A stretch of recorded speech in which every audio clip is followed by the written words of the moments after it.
사울의 실정으로 이스라엘의 국력은 점점 기울고 있습니다. 이를 눈치챈 블레셋은 대대적인 전쟁을 준비하고 있었죠. 기회를 그냥 넘길 수는 없지 않습니까? 블레셋의 입장에서는 다윗도 블레셋의 망명을 가 있는 상황입니다.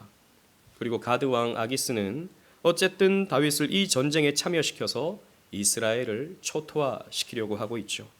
1절 말씀 보십시오. 그때에 블레셋 사람들이 이스라엘과 싸우려고 군대를 모집한지라 아기스가 다윗에게 이르되 너는 발키알라 너와 내 사람들이 나와 함께 나가서 군대에 참가할 것이니라 라고 했습니다. 다윗은 이스라엘의 유명한 장군이었죠.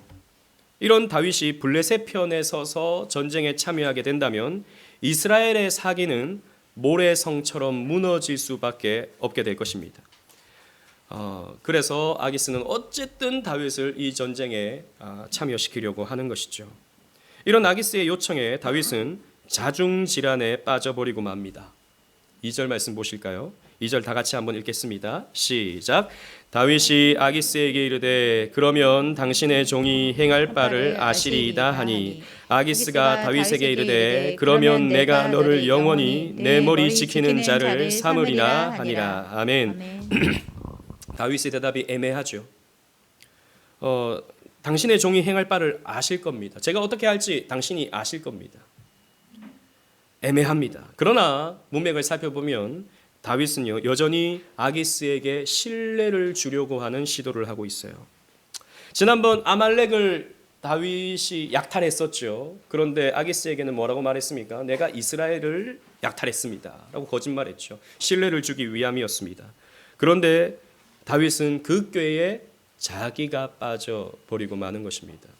그렇게 아기스에게 신뢰를 줬더니 이 전쟁에 다윗을 데리고 나가려고 하고 있는 것이죠. 여러분, 불신자들은 세상의 꾀와 세상의 술수와 그 원하는 것을 얻기 위해서 수단과 방법을 가리지 않음으로써 성공합니다. 실제로 그래요. 불신자들은 그래요. 그러나 여러분, 성도는 달라요. 성도가 꾀를 쓰잖아요. 성도가 머리를 쓰고 술수로 성공과 어떤 야망을 실현하려고 하지 않습니까? 그러면 꼬여만 갑니다. 성공하는 게 아니라 꼬여만 가요. 하나님은 불신자들에게 관심이 없어요. 하지만 성도는요 관심이 있으시죠. 그래서 자꾸 어긋난 길로 가려면 이렇게 부딪히고 저렇게 부딪히는 그런 상황을 맞이하게 되는 것입니다. 더디 가는 것 같아도, 대단한 성공을 하지 못하는 것 같아도 우리는 오직 하나님 말씀에 따라서 생각하고 결정하고 따라가는 것이 가장 복된 길인 줄로 믿어야 되는 것입니다. 아무튼 다윗은 이렇게 자중질환에 빠졌습니다. 그러나 또 한편 블레셋은 이렇게 대대적인 전투를 준비하고 있다는 소식을 이 사울이 듣게 된 거죠. 그는 왕의 옷을 입고 있지만 더 이상 이스라엘의 왕이 되지 못했습니다. 그는 이스라엘의 왕으로서의 역할을 전혀 하지 못하고 있는 것이죠. 하나님이 그를 버리셨고, 그래서 그는 오히려 다윗을 죽이려고만 혈안이 된 삶을 오래전부터 살게 되었습니다. 그러니까 이제 점점 그의 인생은 파멸의 길을 걸어갑니다. 아니, 그 이전부터 사실 파멸의 길을 걸어왔죠. 그러나 사필 규정으로서 이제 그의 인생의 끝이 보여지게 되는 것입니다.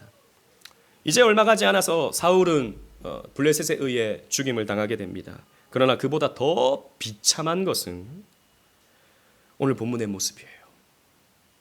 죽는 것보다 더 비참한 것이 오늘 본문에 그려지고 있습니다. 오늘 본문은 굉장히 흥미로운 이야기입니다. 한편으로는 굉장히 재밌기도 해요. 하지만 우리는 여기에서 하나님의 계시를 발견할 수 있어야 합니다. 우리에게 주시는 구속사적 의미를 함께 상고해 봄으로써 함께 은혜를 나눠보고자 합니다. 우리 3절 말씀 다 같이 읽어보겠습니다. 시작. 사무엘이 죽었으므로 온 이스라엘이 그를 두고 슬피 울며 그의 고향 라마에 장사하였고 사울은 신접한 자와 박수를 그 땅에서 쫓아내었더라. 아멘. 25장에 이미 사무엘이 죽었다라고 하는 기록이 있었습니다. 사무엘이 죽게 되자 지금 사울은 어떻게 했습니까? 신접한 자, 그러니까 신을 불러서 점치는 무당을 말하는 겁니다. 이런 무당과 박수, 박수는 남자 무당을 말하죠. 이런 무당을 이스라엘 경내에서 쫓아냈습니다. 여전히 사울이 살던 때에 이런 이방인들이 잔존했기 때문에 그들을 중심으로 강신술을 하는, 초혼술로 귀신을 불러서 점을 치는 이런 사람들이 이스라엘 안에 꽤나 있었던 거예요. 이것은 하나님이 금지한 일이었습니다. 이것은 하나님이 굉장히 가증히 여기는 일이었어요. 하나님이 이스라엘 백성들과 시내산에서 언약을 맺으실 때 하나님이 이렇게 말씀하셨습니다. 레위기 19장 31절, 우리 주보를 보시고 다 같이 읽겠습니다. 시작. 너희는 신접한 자와 박수를 믿지 말며 그들을 추종하여 스스로 더럽히지 말라. 나는 너희 하나님 여호와니라. 아멘. 신접한 자, 이런 무당들, 박수들, 그들을 추종하지 말라. 그들로 인해서 너희들을 더럽히지 말라. 하나님 말씀하셨습니다. 그리고 40년이 지나서 이제 가나안 땅을 목전에 앞두고 있을 때 신명기를 통해서 다시 한번 말씀해 주시죠. 신명기 18장 9절로 11절 말씀 보면 그런 것들은 가증한 행위이니 그의 아들이나 딸을 불 가운데 지나게 하는 자나 점쟁이나 기흉을 말하는 자나 요술하는 자나 무당이나 진언자나 신접자나 박수나 초혼자를 너희 가운데 용납하지 말라라고 하나님이 말씀해 주셨어요. 하나님은 하나님의 말씀을 따라가기를 원하지, 하나님의 언약 백성들이 귀신의 말에 귀를 기울이고 귀신이 지시하는 대로 가기를 원치 않으시는 겁니다. 하나님을 믿고 따라가야 할 우리 성도들이 귀신을 따라가는 것, 이것은 바로 일계명을 어기는 죄가 되는 것이죠. 물론 여러분들 가운데 혹시 과거에는 모르겠지만 점집을 찾아가는 분은 여기 없겠죠. 그런 건 상상할 수 없습니다. 그런데 꽤나 있대요. 어느 통계를 보니까 그게 진짜인지 가짜인지 모르겠어요. 사모님 중에서도 점 보러 가는 사모님이 있대. 우리 교회가 어떻게 되는지 한번 물어나 보겠다. 상상할 수가 없어요. 그런데 이런 귀신 문화는 우리의 삶에 아주 깊숙이 들어와 있죠. 제가 학생일 때는 귀신놀이가 있었어요. 요즘도 있는 것 같아요. 분신사바 뭐 오디세이가 왜 들어가는지 모르겠어요. 분신사바 잃어버린 필통이 어디 있느냐 물어보면 꼭 그때는 빨간 펜을 들어야 되는 거예요. 빨간 펜이 이쪽 간다는 거죠. 저는 한 번도 안 해봤어요. 근데 해본 친구들은 그게 된대요. 그게 진짜 되는가?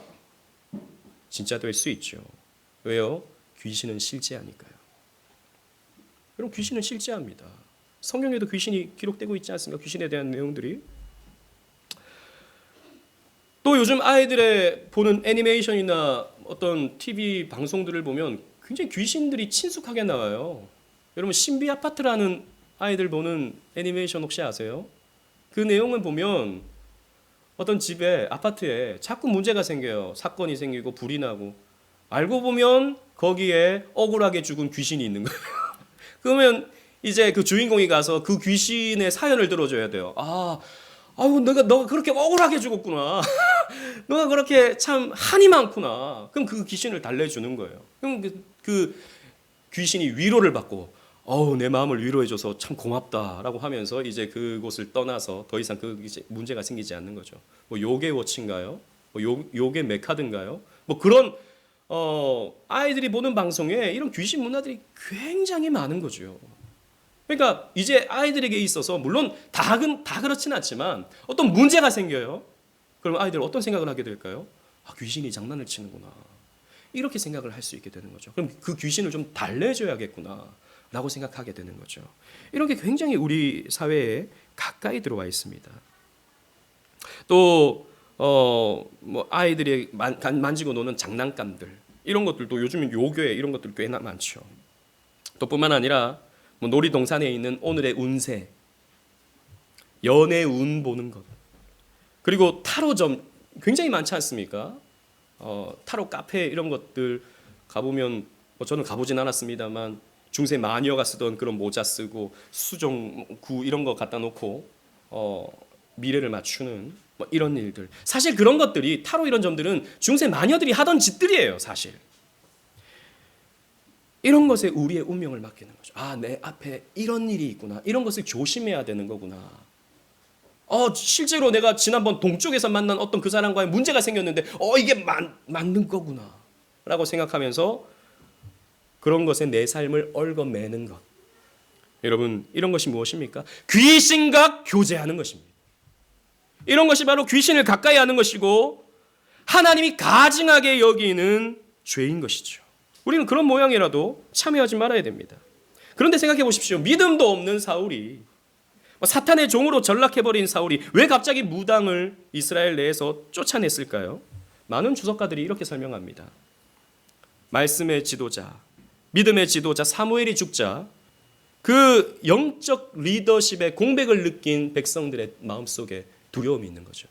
그런데 사울이 이런 무당들을 쫓아냄으로써 내가 그 영적 리더십의 공백을 채우겠다라고 하는 것을 과시해 보여주는 겁니다. 불안해하지 말라라는 겁니다. 나도 잘할 수 있다라는 것을 보여주는 거죠. 율법에 뭐라고 기록되어 있느냐? 이런 무당들을 쫓아내라고 했으니까 내가 한번 그거 보여주겠다라는 것입니다. 나를 신뢰하고 나를 잘 따르면 여호와께서 당신들에게 복을 줄 것이다 라는 식으로 정치적 쇼를 보여주는 것입니다. 그런데 이런 상황 속에서 블레셋이 군대를 모으고 전쟁을 준비하고 있는 것이죠. 여러분 4절 5절 말씀 함께 읽도록 하겠습니다. 4절과 5절, 제가 4절을 읽고 5절 함께 읽겠습니다. 블레셋 사람들이 모여 수넴에 이르러 진침해 사울이 온 이스라엘을 모아 길보아에 진쳤더니 시작. 사울이 블레셋 사람들의 군대를 보고 두려워서 그의 마음이 크게 떨린지라. 아멘. 두려움을 느꼈습니다. 과시적으로 정치적 쇼는 보여줬지만 영적인 리더십이 사울에게 있습니까? 없습니다. 자기도 자기의 상태를 아는 거죠. 그리고 미우나 고우나 자기에게 전쟁의 법을 가르쳐줬던 사무엘도 더 이상 없습니다. 그리고 여러분 기억하시죠? 지난번 사무엘이 사는 날 동안에 하나님께서 블레셋이 다시는 이스라엘 경내에 침입해 오지 못하겠다라고 지켜주겠다고 하나님이 사무엘에게 약속해 주셨지 않습니까? 그런데 지금 사무엘이 있습니까? 없습니까? 없죠. 사무엘이 지금 없는 상태입니다. 게다가 블레셋과 전쟁에서 늘 승리하던 연전연승하던 다윗도 이스라엘 내에 없습니다. 그러니까 사울이 두려운 것이죠. 뭔가 의지할 수 있는 게 없는 것입니다. 그래서 대뜸 자기가 하나님께 묻습니다. 6절 말씀 보십시오. 사울이 여호와께 묻자오되 여호와께서 꿈으로도 우림으로도 선지자로도 그에게 대답하지 아니하심으로 라고 말합니다. 하나님께 물어보는 거예요. 하나님, 이 전쟁을 어떻게 해야 됩니까? 그런데 하나님이 꿈으로도 보여주지 않고, 우림은 뭐냐면 제사장들 가슴에 있는 판결 도구죠. 하나님의 뜻이 어디에 있는지. 이 구약 시대 때 제사장들이 가지고 있는 우림이라는 이런 것이 있었는데 그것으로도 하나님 말씀해 주지 않는 겁니다. 선지자를 통해서도 말씀해 주지 않아요. 여러분 사무엘상이 시작할 때 하나님이 계시를 보여주지 않는 장면이 있었죠. 어떤 장면이었습니까? 엘리 제사장에게 하나님이 이상을 보여주지 않는 거죠. 말씀을 주시지 않는 거죠. 그 엘리 가문이 죄 가운데 깊이 빠져 있으니까 하나님의 말씀이 그들에게 전해지지 않는 것입니다. 똑같은 상황입니다. 온갖 교만과 분노, 질투심과 악으로 얼룩진 사울에게 하나님의 말씀이 주어질 리가 없는 것이죠. 온갖 더러움과 온갖 오물과 온갖 추함이 가슴속에 가득한데 하나님의 말씀이 들어갈 수가 없는 겁니다. 꿀 같은 순결한 주의 말씀이 들어갈 수 없는 겁니다. 그릇이 깨끗해야 돼요. 우리는 그릇이 깨끗해야 됩니다. 깨끗한 그릇에 말씀이 담길 때 그 말씀을 우리는 먹고 마시고 그 안에서 즐거움을 느낄 수 있는 거지. 우리 그릇이 더러우면 뭘 담아도 그릇을 어떻게 먹겠습니까? 먹을 수 없는 것이죠. 마찬가지입니다. 여러분 말씀이 잘 들리지 않고 말씀을 들을 때 자꾸 딴 생각이 들고 말씀을 들을 때 잠이 오는 분들 여기 계실 수 있죠. 얼마든지 그럴 수 있습니다. 그건 첫 번째 목사가 잘못해서 그럴 수 있어요. 그러나 또 하나는 여러분들의 마음의 그릇이 온갖 더러움으로 채워져 있을 때 말씀이 들어오지 않습니다. 여기서 중요한 것은 사울이 가지고 있는 신앙적 태도입니다. 사울은 지금 하나님을 찾고 있습니다. 근데 이 사울의 신앙은 도대체 어떤 신앙입니까? 사울은요, 하나님을 인격적으로 믿고 따르는 것이 아니라 하나님을 도구화하고 있죠. 평소에 하나님에 대해서 관심이 없었습니다. 하나님의 뜻이 어디 있는지 관심을 두지 않았습니다. 여러 번 사무엘이 사울에게 하나님의 뜻을 전했죠. 당신이 교만해서 회개해야 된다. 순종이 제사보다 낫다. 그러나 회개하지 않았습니다. 또 다윗이 사울을 몇 번이고 살려주면서 여러 번의 사인을 주었어요. 이것을 사울은 하나님의 경고로 여기고 회개했어야 옳습니다. 그러나 인격적인 하나님을 철저하게 무시했죠. 그런데 전쟁이 일어나니까, 당장 자기가 죽게 되니까, 그런 어려움에 처하게 되니까 어떻게 합니까? 하나님을 찾습니다. 도와달라고, 이길 수 있는 비결을 알려달라고 하나님께 묻고 있는 것이죠. 사울에게 있어서 하나님은 어떤 하나님입니까? 평소에는 교제하고 싶지 않아요. 자꾸 나한테 회개하라 하고, 자꾸 나보고 돌이키라 하고, 나한테 자꾸 잔소리하시는 하나님으로 느껴지는 겁니다. 가까이 하고 싶지 않아요. 그런데 나를 구원해 주는 하나님이었으면 좋겠는 것이죠. 내가 필요할 때 나에게 도움을 주는 하나님이었으면 좋겠는 것이죠. 이것이 무엇입니까? 도구화된 하나님입니다. 오늘 많은 사람들이 이런 식으로 신앙생활합니다. 하나님에 대해서 관심이 없어요. 하나님이 어떤 분인지 알고 싶지도 않아요. 그저 나를 그냥 구원해주는, 나를 천당 보내주는, 내 삶을 축복해주는 그런 하나님이면 좋은 거죠. 그게 정말 하나님인지 뭔지 상관이 없어요. 그냥 나를 복되게만 해주면 되는 거예요. 제가 어제도 다른 교회에 이제 행사가 있어서 좀 참석을 했는데, 이제 교회가 개척이 되고 새로운 분이 오셨어요. 너무 감사해요. 제가 뭐라고 하는 건 아닙니다만, 이제 격려사 이런 걸 하잖아요. 목사님이 격려사를 하는데 좀 재밌게 하시려고, 이 목사님과 같은 동기인데 이 목사님과 내가 신학교 다닐 때 교수님들이 이 두 사람 목사 되겠나 그런 걱정을 하셨다, 이런 얘기를 하셨어요. 그래서 목사 되겠나 걱정을 하셨다 그러는데 그분은 말이 끝날 때마다 아멘이에요. 목사가 되겠나 걱정하셨다 하는데도 아멘이에요. 이것도 아멘, 저것도 아멘, 날씨가 좋은 것도 아멘, 다 아멘인 거예요. 아멘만 하면 뭔가 내게 좋은 일이 생길 거라고 생각을 하는 거죠. 그게 좋은 말이든 나쁜 말이든 이런 식으로 신앙생활하는 사람들이 너무 많은 거죠. 여러분, 그건 무엇입니까? 하나님을 비인격적으로 여기는 겁니다. 여러분, 우리는 관계에서 상대방이 나를 도구화시킬 때 우리는 상처를 받아요. 남편들이 언제 아내에게 상처를 받습니까? 나를 돈 벌어오는 기계로 여길 때 상처를 받아요. 집에만 오면 돈이 필요하다. 아이들도 아빠만 보면 돈. 내가 얼마나 힘들게 돈을 버는지 관심이 없어요. 내가 얼마나 일주일의 삶 속에서 얼마나 힘들고 답답하게 생활하는지 관심이 없어요. 그냥 돈 달래요, 돈. 내가 돈 벌어오는 기계냐? 자괴감을 느끼죠. 아내도 마찬가지입니다. 내가 집안일 하는 기계냐? 집에만 들어오면 밥 주워. 청소는 왜 이렇게 안 돼 있어? 자꾸 잔소리만 하고 나를 무슨 집안일 하는 도구로 여기나? 라고 생각할 때 자괴감을 느끼는 겁니다. 우리가 하나님과의 관계에서도 마찬가지예요. 하나님을 자괴감 느끼게 만들어서는 안 됩니다. 평소 하나님께 기도도 하지 않고, 평소 하나님과 교제도 하지 않고, 그런데 문제만 생기면 하나님 이거 해주세요, 저거 해주세요. 무슨 하나님이 도깨비 방망이입니까? 이런 식으로 하나님을 도구화시켜서 신앙생활하는 것은 하나님이 기뻐하지 않는 것입니다. 죄가 되는 것입니다. 하나님이 침묵하자 사울은 나름 방법을 찾습니다.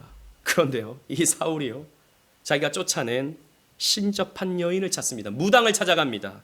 7절 말씀 함께 읽겠습니다. 시작. 사울이 그의 신하들에게 이르되 나를 위하여 신접한 여인을 찾으라. 내가 그리로 가서 그에게 물으리라 하니 그의 신하들이 그에게 이르되 보소서 엔돌에 신접한 여인이 있나이다. 아멘. 여러분, 자기 손으로 쫓아낸 이 신접한 여인들을 자기 손으로 찾고 있는 겁니다. 그러니까 이전에 이 무당들을 쫓아낸 것은 뭡니까? 위선이었죠. 정치적 쇼였죠. 진심이 아닌 것입니다. 믿음으로 한 행동이 아닌 것입니다. 자기가 답답하니까 이 무당을 통해서라도 앞길을 좀 알아가야겠다라고 생각을 한 것입니다. 그런데 재미있는 것은 쫓아냈다 그랬잖아요. 근데 엔돌에 신접한 여자가 있습니다. 무당이 있습니다. 그러니까 말만 쫓아낸 것이지 있는 거예요. 그리고 신하가 엔돌이라는 곳에 신접한 여인이 있다라고 딱 알려줍니다. 이 신하는 어떻게 알았을까요? 있다는 걸. 있는데 왜 안 쫓아냈을까요? 자기가 뭐 점을 봤을 수도 있죠, 평소에. 그죠? 아니면 뭐 뒷배를 봐주고 돈을 받고 남겨줬다거나 뭐 그랬을 수 있죠. 아무튼 이 사울은 신접한 여인을 찾아갑니다. 8절 말씀 보십시오. 사울이 다른 옷을 입어 변장하고 두 사람과 함께 갈새 그들이 밤에 그 여인에게 이르러서는 사울이 이르되 청하노니 나를 위하여 신접한 술법으로 내가 내게 말하는 사람을 불러 올리라 하니 라고 했습니다. 이 일이 얼마나 부끄러운 일인지 본인 스스로도 아는 거죠. 본인 스스로도. 그래서 왕의 옷을 벗어버리고 변장해서 아무도 보지 못하도록 밤에 이 여인을 찾아갑니다. 아무도 보지 못하게.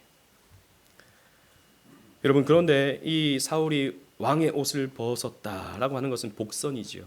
이제 앞으로 사울이 왕의 자리에서 내려오게 된다라고 하는 그런 의미를 이 장면을 통해서 보여주는 것입니다. 그리고 이 무당에게 강신수를 요청합니다. 그런데 이 무당은 어쨌든 행정명령이 이런 무당들을 다 쫓아내는 명령이 있는 상황 속에서 내가 점을 본다, 내가 이 강신수를 한다라고 하는 것은 또 큰 문제가 될 수 있기 때문에 나는 못한다 라고 말합니다. 그러자 사울이요, 10절 말씀 보면 사울이 어떻게 말합니까? 내가 여호와의 이름으로 맹세하는데 결코 당신이 해를 당하지 않을 것이다. 내가 지켜주겠다, 보호해주겠다, 하나님의 이름으로 맹세한다 라고 말합니다. 도대체 사울은 하나님을 어떻게 생각하고 있는 겁니까? 무당 보고 전보라고 하면서 내가 하나님의 이름으로 지켜주겠다라고 약속까지 하고 있는 거죠. 얼마나 사울의 신앙이 왜곡되고 비틀어져 있는지 우리는 발견할 수 있게 되는 것입니다. 그리고 이제 신을 불러오게 되는 겁니다. 그런데 이 무당은요, 속된 말로 굉장히 용해요. 용하다라는 말 아시죠? 용한 무당입니다. 사무엘을 불러 일으키자 바로 사울의 정체를 알아차려요. 12절 말씀 보십시오. 다 같이 읽겠습니다. 시작. 여인이 사무엘을 보고 큰 소리로 외치며 사울에게 말하여 이르되 당신이 어찌하여 나를 속이셨나이까? 당신이 사울이시니이다. 아멘. 보십시오. 이 여인이 바로 아는 거예요. 당신은 사울입니다. 여러분, 용한 무당은 바로 안다 그러죠. 딱 앉자마자 이것 때문에 왔지 딱 얘기한다는 겁니다. 그럼 깜짝 놀라가지고 내가 어떻게 이런 거 어떻게 알고 이 무당이 알아차렸지? 그때부터 신뢰를 탁 하는 거죠. 그래서 그 다음부터는 종속이 되는 겁니다. 딱 맞추는 거죠. 당신은 사울입니다. 그러자 이제 사무엘의 영을 불러달라라고 요청을 하니까 용하게도 사무엘을 불러 일으킵니다. 14절 말씀 보십시오. 사울이 그에게 이르되 그의 모양이 어떠하냐 하니 그가 이르되 한 노인이 올라옵니다. 그가 겉옷을 입었습니다. 그러는 거예요. 여러분, 여기서 말하는 겉옷은요, 뭔지 확실하게는 알지 못합니다. 그러나 제사장들이 입는 에봇일 수도 있고요, 아니면 사무엘이 입은 아주 독특한 겉옷일 수도 있습니다. 사무엘상 15장에 보면 이 사울이 죄를 범했을 때 사무엘이 하나님이 당신을 버렸다라고 하면서 돌이켜 갈 때가 있었습니다. 그때 사울이 나를 버리지 말라고 이 사무엘의 겉옷을 붙잡았다라고 하는 표현이 나와요. 그런데 그때 그 겉옷이 찢어지거든요. 그러니까 사울에게 있어서 사무엘의 겉옷은 잊을 수 없는 옷이죠. 겉옷을 입었다라고 하니까 사무엘이다 라고 생각하고, 보십시오. 그가 사무엘인 줄 알고 14절에 그의 얼굴을 땅에 대고 절하더라. 여러분 보십시오. 이 사울이요, 하나님 외에 다른 신을 섬기는 1계명을 범합니다. 그리고 여호와의 이름을 망령되게 일컬었어요. 여호와의 이름으로 내가 산다, 걱정하지 마라. 3계명을 어겼어요. 그리고 이 올라온 사무엘의 신에게 절을 하고 있습니다. 2계명을 어기는 것이죠. 총체적으로 지금 사울은요, 엉망진창의 상황이 된 것입니다. 그리고 이 무당은요, 사무엘로 빙의를 해서 사무엘의 말을 전합니다. 목소리까지 할아버지 목소리를 냈는지 모르겠어요. 빙의를 해서 말을 전합니다. 15절 말씀 보십시오. 별로 은혜롭지 않으니까 제가 읽겠습니다. 사무엘이 사울에게 이르되 내가 어찌하여 나를 불러 올려서 나를 성가시게 하느냐 하니 사울이 대답하되 나는 심히 다급하니이다. 블레셋 사람들은 나를 향하여 군대를 일으켰고 하나님은 나를 떠나서 다시는 선지자로도 꿈으로도 내게 대답하지 아니하시기로 내가 행할 일을 알아보려고 당신을 불러 올렸나이다 하더라 라는 것이죠. 보세요. 이 사무엘이 뿅 하고 올라와서 왜 나를 성가시게 하느냐? 나 지금 저승에서 잘 살고 있는데 왜 나를 귀찮게 하느냐? 지금 이러고 있습니다. 이거 내가 너무 급하다. 내가 너무 다급해서 오죽하면 내가 당신을 불러 일으켰겠느냐라고 합니다. 근데 꿈으로도 선지자로도 대답하지 않으니까 하나님이 내가 당신을 통해서라도 좀 알려고 당신을 불러 일으켰습니다. 라고 이렇게 말하니까요. 정말 용해요. 18절 19절 보면 이 사울의 문제, 과거, 미래까지 정확하게 맞춰요. 내가 여호와의 목소리를 순종하지 아니하고 그의 진노를 아말렉에게 쏟지 아니하였으므로, 이전에 아말렉을 진멸했어야 되는데 살려줬죠. 아각과 그 전리품들을 자기가 취하려고 했지 않습니까? 그것 때문에 여호와께서 오늘 이 일을 내게 행하셨고 여호와께서 이스라엘을 너와 함께 블레셋 사람의 손에 넘기시리니 이제 너는 블레셋 손에 넘겨져서 어떻게 된다? 죽게 된다라는 겁니다. 내일 너와 내 아들들이 나와 함께 있으리라. 너와 너의 아들들이 나와 함께 어디에? 저승에. 저승에 있게 된다라는 겁니다. 여호와께서 또 이스라엘 군대를 블레셋 사람들의 손에 넘기실 것이다 라고 얘기했어요. 여러분, 이 무당 어떻습니까? 한번 찾아가 보고 싶습니까? 이 정도 용하면 나도 한번 물어봐야겠다 그런 생각이 드십니까? 사울의 문제점을 꿰뚫어 보고 있잖아요. 과거에 불순종한 거 다 알고 있지 않습니까? 앞으로 일어날 일, 실제로 여러분 이 일은 일어납니다. 그래서 사울과 사울의 아들이 죽임을 당하죠. 자, 그러면 여러분 우리의 문제는 이것입니다. 이 사무엘은 도대체 어디서 온 사무엘인가? 이 사무엘은 진짜 사무엘인가? 보면 진짜인 것 같아요.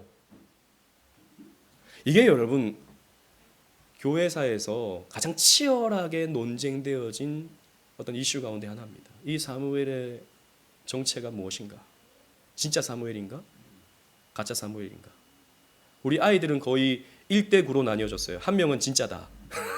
우리 아이들에게 물어보니까 한 명은 진짜다. 9명은 가짜다. 9명이 아니고 7명은 가짜다. 2명은 난 잘 모르겠다. 판단 유보. 실제로 신학자들 가운데서도 판단 유보하는 신학자들이 꽤 있어요. 특히 현대 신학자들 가운데서는 옛날에 정통적 신학자들은요, 다 가짜라 그랬어요. 근데 현대 신학자들은 여러 가지의 문맥과 여러 가지의 상황들을 보면서 진짜일 수 있다라고 말합니다. 왜냐하면 여러분 성경을 보십시오. 성경에 보면 이 올라온 이 사무엘을 사무엘이라고 단정하고 있습니다. 16절도 보면 사무엘이 이르되라고 한다는 것이죠. 뭐 사무엘 같은 자가가 또 아니고 귀신이 또 아니고 사무엘이 이르되라고 명기하고 있다는 겁니다. 우리야 신약을 다 알고 있기 때문에 또 체계화된 교리를 갖고 있기 때문에 거기에 대해서 말하고 있지만 여러분 이때 당시에 이 말씀을 듣는 사람들은 이 사무엘을 어떤 사무엘로 받아들였을까요? 그러니까 지금같이 이런 교리가 체계화되지 않은 시대에 그냥 이 성경을 읽은 사람들은 이 사무엘을 어떤 사무엘로 받아들일까요? 그냥 죽은 사무엘이 올라왔구나라고 생각하지 않겠습니까? 그때 시선으로 바라봐야 된다라는 거죠. 타당성이 있는 말입니다. 그리고 무엇보다도 실제로 이 예언이 여호와께서라고 말하면서 이 예언이 그대로 이루어지더라라는 것입니다. 그러니까 이 사무엘은 진짜 사무엘이다라고 주장하는 신학자들이 꽤나 많아요. 그리고 또 이제 판단 유보하는 분들이 있죠. 어떻게 설명하냐면 진짜다 가짜다 이것 차원을 떠나서 이 성경을 쭉 읽어보면 이 신접한 여인이 사무엘을 불러 올리기 전에 보면 그러니까 사울이 요청을 해요. 사무엘을 불러달라. 근데 이 무당이요. 사무엘을 부르기 전에 사무엘이 올라옵니다. 그러니까 이렇게 설명하는 거죠. 만약에 무당이 불러 올렸다면 이 사무엘은 가짜 사무엘이겠지만 불러 올리기 전에 사무엘이 나타났다. 그러니까 진짜일 수 있지 않겠냐? 이런 식으로 이제 설명하는 분들이 꽤나 있는 거죠. 근데 저는 그것 좀 억지스럽다 싶습니다. 여러분 우리는요 성경의 어떤 논쟁이 있을 때, 성경 해석에 대한 논쟁이 있을 때, 그리고 또 이런 난해 구절들을 우리가 보게 될 때 전통적으로 어떻게 이게 해석되어 왔고 우리가 신뢰하고 우리가 따르는 신학자들이 어떻게 설명하는지에 대해서 귀 기울일 필요가 있습니다. 우리의 정통에 따라서, 교회 정통에 따라서. 터툴리아누스라든지 초대교회에, 그리고 칼빈과 루터 같은 경우에는 이 사무엘을 가짜 사무엘로 봅니다. 여러분들도 다 그렇게 생각하셨죠. 가짜 사무엘로 봐요. 여러분, 귀신은요 광명한 천사의 모습으로도 나타납니다. 여러분 보십시오. 고린도후서 11장 14절 말씀 다 같이 한번 읽도록 하겠습니다. 시작. 이것은 이상한 일이 아니니라. 사탄도 자기를 광명의 천사로 가장하나니. 아멘. 아무리 맞는 말을 하고 아무리 예언으로 미래를 정확하게 예측한다 하더라도 귀신도 천사처럼, 귀신도 사무엘처럼 나타날 수 있다라는 것입니다. 속으면 안 되는 것입니다. 매튜 풀이라고 하는 청교도 신학자는 그의 주석에서 여러 가지 이유로 이 사무엘은 가짜다라고 설명을 해요. 그 가운데 세 가지를 제가 여러분들에게 소개해 주고 싶은데요. 첫 번째는 강신술로 죽은 영을 불러 일으키는 것부터가 하나님이 금하신 방법이다라는 것입니다. 하나님이 금하신 방법으로 사무엘을 불러내니까 사무엘이 진짜 나타나요? 사무엘이 어떤 사람인데 무당이 부른다고 나타납니까? 말이 안 되는 것입니다. 여러분, 무당에 의해 불려 나오는 존재는 사람의 영이 아니라 귀신입니다. 귀신이에요. 여러분, 무슨 장군, 무슨 천사 해가지고 대나무 꽂아놓고 하지 않습니까? 그래서 자기가 500년 전에 무슨 영웅이었는데 아무튼 지금은 신이 되어가지고 막 미래를 예측해주는, 여러분, 그건 그 사람이 죽어서 귀신이 된 게 아니고, 사람이 죽어서 귀신이 된 게 아니고, 여러분, 귀신은요 어떻게 됩니까? 천사가 타락해서 귀신이 되는 거죠. 사람이 죽으면 여러분 그 영이 어떻게 됩니까? 죽으면 어떻게 돼요? 천국 아니면 지옥으로 가는 거죠.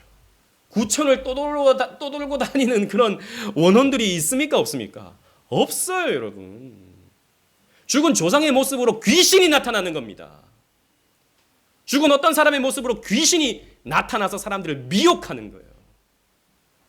사람은 죽으면 천당 아니면 지옥, 끝인 것입니다. 그리고 이 거짓 사무엘은요 13절에 보면 땅에서 올라왔다라고 되어 있어요. 이게 아주 결정적인 키가 됩니다. 성도는요 죽으면 앞에서 말씀드린 것처럼 하늘, 낙원에 가 있게 되죠. 그리고 그들의 영이 땅으로 내려올 수 없다라고 하는 것을 부자와 나사로 비유를 통해서 우리 주님께서 가르쳐 주셨습니다. 죽은 사람이 다시 그 육신을 벗어버린 사람이 이 땅에 다시 올 수 없는 거예요. 하나님이 정하신 방법인 것입니다. 그리고 셋째로, 악한 영들도 얼마든지 사람의 과거와 현재와 미래를 어느 정도 다 맞출 수 있죠. 영적인 존재이기 때문입니다. 여러분, 우리는 시간에 매이죠. 하지만 영들은요 시간에 매이지 않습니다. 영들은, 우리는 이 물리적인 공간에 매입니다. 영들은 공간에 매이지 않아요. 그렇기 때문에 다 꿰뚫어 봅니다. 영적인 존재들은 꿰뚫어 봐요. 귀신도 꿰뚫어 봅니다. 우리의 과거를 알아요. 귀신도. 우리의 현재를 알아요. 우리의 미래도 어느 정도 예측을 하죠. 그래서 그거 맞춘다고 해서 이거 대단하다. 내 미래도 한번 맞춰봐야겠다. 우리는 미래가 늘 걱정이 되니까 그렇게 자꾸 미래를 궁금해하죠. 여러분, 이단들도 미래를 기가 막히게 맞추잖아요. 지금 정명석이 한참 지금 JMS가 문제가 되고 있는데, 제가 다큐멘터리를 보진 못했지만 잠깐의 어떤 그 편집한 영상을 보니까 초창기에 그 멤버가 되었던 사람들이 JMS 기가 막히게, 정명석이 기가 막히게 미래를 잘 맞췄대요. 대통령이 누가 되는지 딱 지명을 하면 그 사람이 딱 되고, 어떤 사람이 딱 왔을 때 내일 누가 당신에게 찾아오는데 이런 일이 있을 거다라고 말을 해주잖아요. 실제로 그런 일이 일어난답니다. 그러니까 100% 믿어버리죠. 몸과 마음을 다 바쳐버리는 겁니다. 왜? 이 사람은 하나님이 보내신 메시아다라고 이제 생각을 하는 것이죠. 그러면서 파멸의 길로 들어가는 겁니다. 여러분, 여러분들의 미래가 궁금하시죠? 여러분들의 미래 어떻게 됩니까? 제가 맞춰드릴게요. 제가 용합니다. 여러분들이 예수 안에 있으면 천국 갑니다. 이것만큼 분명한 우리의 미래가 어디 있습니까? 모든 것이 합력하여 선을 이루게 될 겁니다. 이게 예언이에요. 성경이 말하는 예언입니다. 좋은 일이 있을 거예요. 나쁜 일도 있을 겁니다. 그러나 그 모든 것이 여러분들이 천국으로 가는 디딤돌이 될 거예요. 성경이 말하는 예언은 이것입니다. 이것으로 충분해요. 우리는 운명론도 아니고 숙명론도 아닙니다. 하나님이 다 어떤 미래를 정해놓으셨으니까 거기에 따라서 딱딱딱딱 움직이는 그런 우리의 어떤 운명론적인 숙명론적인 삶이 아닙니다. 귀신이 몇 개 맞춘다고 해가지고 흥분해가지고 이게 진리인가 보다 따라가다가는 파멸당하는 것이죠. 사울처럼. 귀신들도요, 진리를 얼마든지 말할 수 있어요. 이 가짜 사무엘이 말하는 것 보십시오. 여호와의 이름을 막 설명하면서 네가 뭘 잘못했고 앞으로 이런 일이 있을 거고 막 말을 합니다. 귀신들도요, 얼마든지 진리를 말할 수 있어요. 마가복음 3장 11절 말씀 보십시오. 다 같이 읽어보겠습니다. 시작. 더러운 귀신들도 어느 때든지 예수를 보면 그 앞에 엎드려 부르짖어 이르되 당신은 하나님의 아들이니이다 하니, 이때 당시에 많은 사람들이 예수님을 보고 저 나사렛 예수가 무슨 하나님의 아들이냐라고 말할 때입니다. 근데 귀신은 알아봐요. 귀신은 예수님 보고 당신은 하나님의 아들입니다. 신앙 고백을 하고 있어요. 신앙 고백은 아니지만 어쨌든 정확한 지식을 갖고 있는 거예요. 진리를 말하고 있는 겁니다. 귀신들도. 이단들도 여러분 100% 이상한 말을 하지 않아요. 95%는요 옳은 말을 해요. 기도하십시오, 말씀 보십시오, 성경 읽으십시오. 근데 나머지 5%가 뭐죠? 마귀의 말을 하는 겁니다. 그 나머지 5%가. 그래서 진실을 말했다라고 해서 믿고 신뢰해버리다가는 큰일 날 일입니다. 여러분, 속아서는 안 됩니다. 우리는 분별해야 되는 것이죠. 이 무당이 불러온 영은 사무엘의 영이 아니라 귀신의 영입니다. 더러운 귀신의 영입니다. 그래서 사울을 미혹하는 것이죠.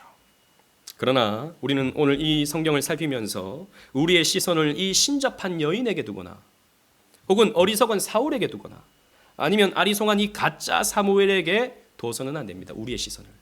우리는 언제나 이 배후에서 일하시는 하나님을 바라볼 수 있어야 돼요. 하나님은요, 이 사울의 어리석음을 허용하세요. 하나님이 직접 이 사울을 어리석게 만드시는 것이 아닙니다. 사울의 어리석음을 내버려 두세요. 그리고 신접한 여인의 이 악한 초혼술도 내버려 두세요. 실제로 이 초혼술은 이 무녀가 하는 것이죠. 무당이 하는 것이죠. 그리고 점을 보는 것도 그 신을 불러서 어떤 예언을 하는 것도 이 무당이 하는 겁니다. 하나님이 그것을 내버려 두세요. 허용하세요. 그리고 이 더러운 귀신의 역사, 이것도 하나님이 허용하십니다. 하나님은요, 이 방법을 통해서 어떻게 하십니까? 사울을 심판하십니다. 이런 방법을 통해서 귀신의 역사를 허용하심으로써 하나님의 구속사를 이뤄가시는 거예요. 그리고 다윗을 왕의 자리로 세워주시는 것이죠. 여러분, 제가 말씀드렸던 허용이라는 단어에 주목하십시오. 하나님은 이 모든 상황을 다 주관하시지만 하나님이 직접적인 죄를 조장하시는 하나님은 아니다라는 겁니다. 그러니까 이 귀신을 하나님께서 직접적으로 조종해서 이 귀신의 입을 하나님이 직접 말씀하게 하고 이런 것이 아니다라는 겁니다. 그건 귀신이 하는 거예요. 하지만 하나님이 이 모든 배후에서 하나님의 구속사를 이루고 있다라고 하는 것을 우리는 볼 수 있어야 되는 것입니다. 즉, 이 사울의 머리에 지금 누가 있습니까? 사울의 머리 위에 귀신이 있죠. 사울이 귀신의 조종을 받고 있습니다. 그런데 귀신은 모르지만 그 귀신 위에는 누가 있습니까? 하나님이 계세요.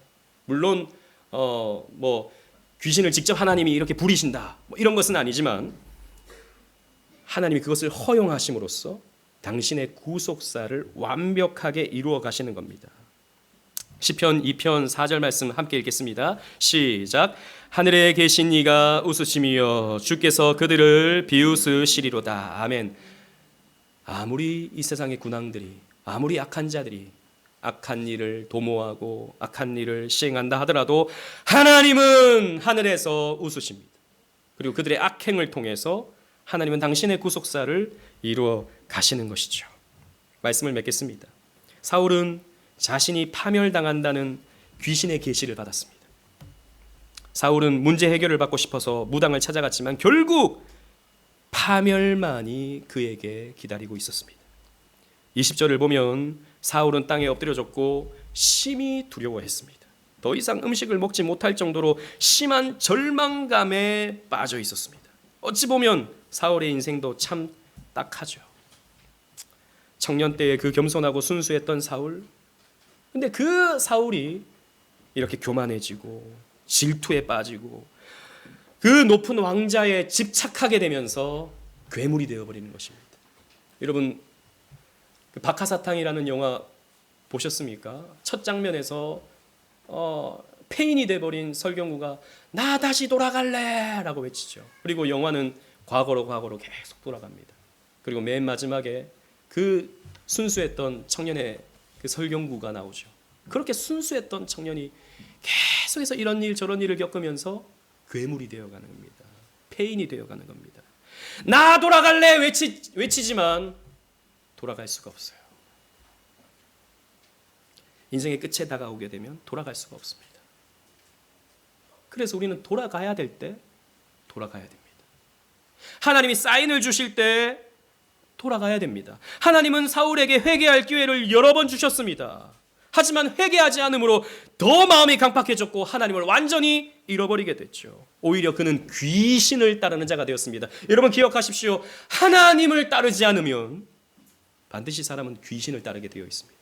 아니요, 나는 귀신을 존재도 믿지도 않아요. 나는 과학을 믿고 나는 내 자신을 믿습니다. 그 머리 위에 귀신이 들어앉아 있어요. 자기는 모르죠. 하나님을 따르지 않으면 반드시 귀신을 따르게 되어 있습니다. 둘 중에 하나예요. 그래서 사울은 귀신을 따른다라는 겁니다. 그리고 파멸을 겪게 됩니다. 사울은 다윗과의 대화에서 자기가 이런 파멸을 당하게 될 것이라는 것을 알고 있었습니다. 그러나 멈추지 못했어요.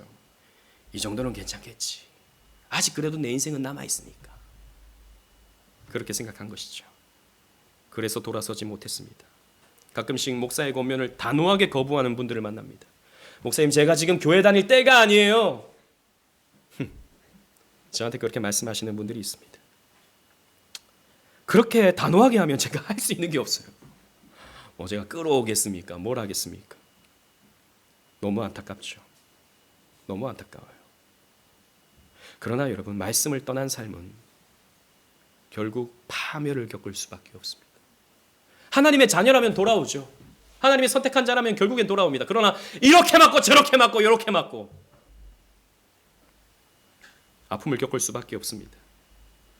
여러분, 말씀을 떠난 삶은 파멸입니다. 이 땅에서는 호의호식할지 모르지만 나름 재밌게 살지 모르지만 결국 하나님의 심판대 앞에서 파멸을 당할 수밖에 없다는 것을 우리는 경고로 받아야 됩니다.